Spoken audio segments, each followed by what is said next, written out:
Hello and welcome back to the channel Airbus What's It Doing Now.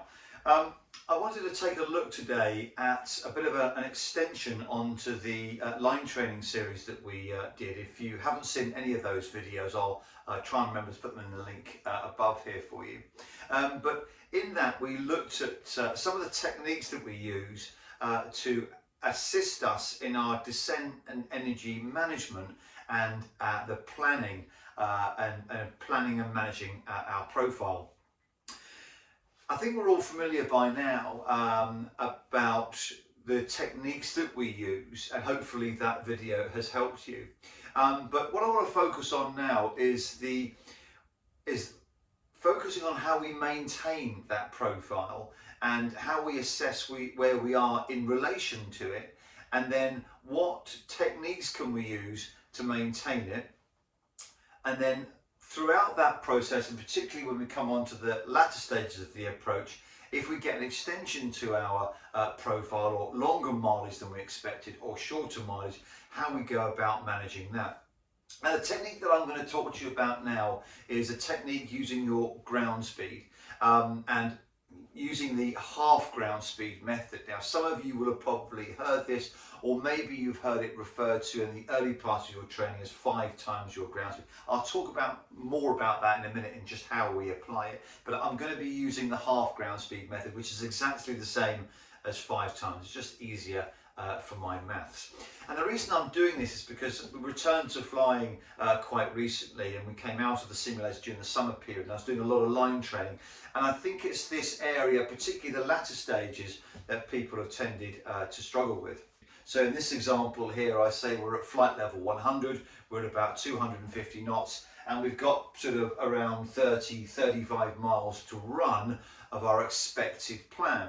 Now, that is a sensible level or altitude to be at, considering the distance to go. We know that if we multiply our altitude by 3, and then we take off, or you add 1 nautical mile for every 10 knots that we need to reduce, in this case 250 back to around 200, then about another 5 miles. So in total 35 miles at 10,000 feet is about right. It will put you largely in the right ballpark.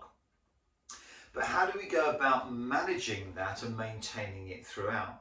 So the way I like to look at this is using our ground speed to give us a nominal 3-degree pattern or path profile. We know that if we're flying an instrument, we're flying an approach, and we've got a ground speed of around 140 knots, then typically around 700 foot a minute will give us a 3-degree path, there or thereabouts. It's close enough.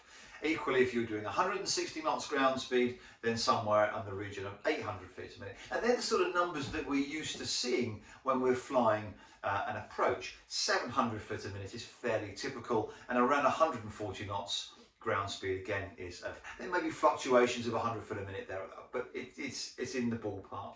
So we can apply that process and that procedure much early on in our approach. And here we are then at flight level 100, 250 knots ground speed, and a rate of descent of around 1,250 feet a minute. Half of 250 is 12, and then we multiply that out to give us 1,250 feet a minute. Now that's going to keep us going on a pretty much a 3-degree path all the way down. And that will then become, if you like, our reference datum. Provided we're coming from this altitude, that's our ground speed, 1,250 feet a minute, and we have a range of around 35 miles to go. That will keep us nicely on the profile. If we're asked to reduce our speed by ATC from 250, we're still on profile here at the moment, and they ask us to reduce our speed to 220 knots. And our ground speed, I'm using indicated speed here as ground speed, so that's the other thing I should say here. Any speeds that I give you here are ground speed, okay? So obviously they won't be because of wind, but just to try and keep things simple. If now your ground speed is 220 knots, then clearly we need to reduce our rate of descent to around 1,100 feet a minute in order to maintain that nominal 3-degree path and to keep us on the profile that we're expecting to see. Again, if it comes back to 200 knots, then around 1,000 feet a minute. So you see where we're going. That keeps us a nice datum to which to move around depending on where we are in the profile. So this all works very nicely if we're allowed to maintain 250 and we start our descent at around 35 miles. But what if ATC say to us, maintain flight level 100 and descent in 2 or 3 minutes? Then clearly what's going to happen here is that we're going to end up getting high on the profile.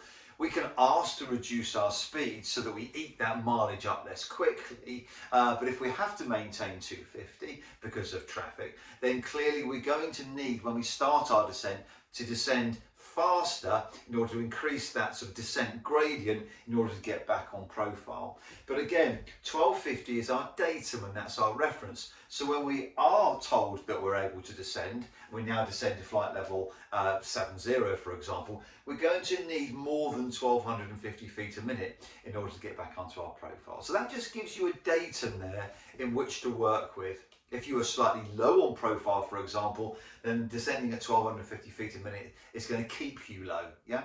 And in which case you might need to use a slightly lesser figure in order to achieve what you want to achieve. So while you're doing all this, whilst you're descending, you're then still making the mental calculation of 3 times your altitude for the distance that's required. And of course, if you have descended late and you've got a rate of descent of 1500 or 2000 feet a minute, you're making those mental maths. When you come back onto profile again where you need to be, you can reset your datum. Now, it's not just the altitude that changes, is it? Also, speed control changes with air traffic control. So again, if they ask you to slow down here and you're on profile to 220 knots, then you're going to need to reduce your rate of descent to around 1100 feet a minute. And again, the whole thing then starts again. The nice thing about having this datum is that one, you know where you are in relation to your profile if you're high or low because of your altitude and the distance to go, but equally you know what rate of descent you need as your benchmark in order to maintain it and where you are to move around it in order to manage your profile. It sounds a little bit complicated and I'm trying to keep this simple, but when you think about it, the maths is pretty straightforward. Know where you are in relation to where you need to be. Am I high or am I low? And then move around your reference datum in order to achieve it. We know if we're high or low, depending on our altitude and our range, we make that 3 times table calculation, or 3 times our altitude calculation, plus or minus a little bit for that speed reduction. Once you know where you are, adjust around your rate of descent that you've calculated, which is half your ground speed, in order to move move around your profile depending if you're high or if you're low. Hopefully that makes sense. Equally, sometimes air traffic control throw you a bit of a curveball. You were expecting this nice long 35-mile track. You see from other air traffic or other traffic on your TCAS that aircraft are being vetted on a shorter profile, on an earlier base. That's very typical, and we all know the airports are very good at doing that, and that's something you will talk about in your brief. But here, for example, they've reduced the track miles by 10 nautical miles, and of course we're now going to be above profile. We now need to start changing our rate of descent, increasing it likely in order to manage that profile. Clearly, if we take 10 nautical miles off and we were on the profile at that time, if we take the mileage off, there's less distance in order to lose that altitude, so we're going to need to increase our rate of descent. And we just keep doing those mental maths. What's my altitude? What distance do I require? What is my ground speed? And what's my rate of descent that I need? Equally, if they extend it out by 10 nautical miles and you're blasting off downwind now, then of course, if we continue on at this 1250 or we continue on that's 1100 feet a minute, then we're going up low on the profile, so we can afford to shallow that off. Again, consistently making that calculation. What is my altitude? What distance do I need? And what rate of descent do I need in order to manage or maintain my desired profile? That's basically it, guys. Half your ground speed will give you a nominal 3 degree. Keep calculating the mental maths of what altitude you are and what distance that you require, and then change your rate of descent from your datum depending on where you are on that profile. Right, Now, before I move on, just one last thing as a little bit of a top tip, and this is when we've managed the profile beautifully, we've turned on to base leg, we've taken into account the shorter mileage, everything's looking absolutely swimming here, and it looks like we have a nice intercept profile onto final approach. The problem is we're still at 220 knots here, and we need to slow the aircraft down. So if there's been a bit of a miscalculation, or perhaps a little bit of a shortcut, whilst our profile looks great, we haven't accounted for the fact that we need to slow the airplane down. What happens is we manage the speed comes back, the aircraft descent rate starts to shallow as we start to configure, we turn on to final approach, we haven't quite given ourselves enough time, and now from this beautiful approach that we've flown, we're now looking at the procedure to intercept the ILS or the profile from above, and of course that increases the workload, and we can avoid that if we plan this a little bit more carefully.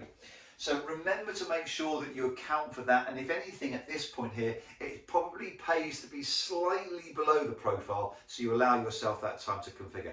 If you haven't, top tip here, in getting this sorted so that you don't have to intercept from above, is compromise your speed slightly by using vertical speed. So if you know the rate of descent that you need, prioritize the VS so that you manage and maintain that profile, and then use the speed brake in order to manage the speed. Okay, I know the speed brake isn't that effective or as effective when you're at the sort of the lower speed regime, typically for an approach, but it is still effective.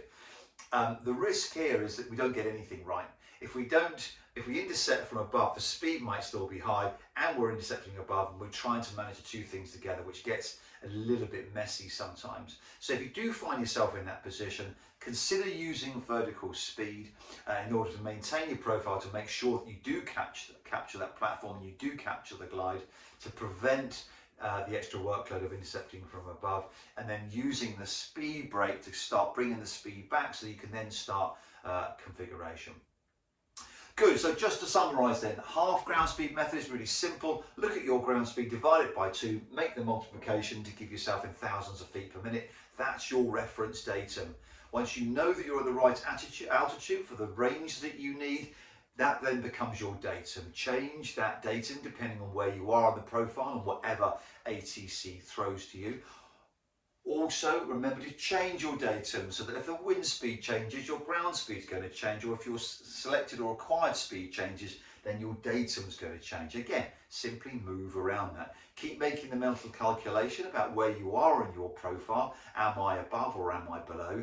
And again, move around that reference. And of course, you might need to change the plan, in which case the mileage may increase and the mileage may reduce. But just keep using that mental maths and you will be largely there. If you get yourself short on base leg and you're still a little bit hot and you need to intercept the profile, to avoid intercepting from above, consider still using VS to manage that profile and use the speed brakes as necessary to bring the speed back, funny that, speed brakes, and then configure as necessary in order to slow the aircraft down. So at least then the profile is correct and then we can manage the speed. Hope that helps. Thanks for tuning in. Keep the plates spinning, stay safe, and I look forward to seeing you again very soon. Thanks very much.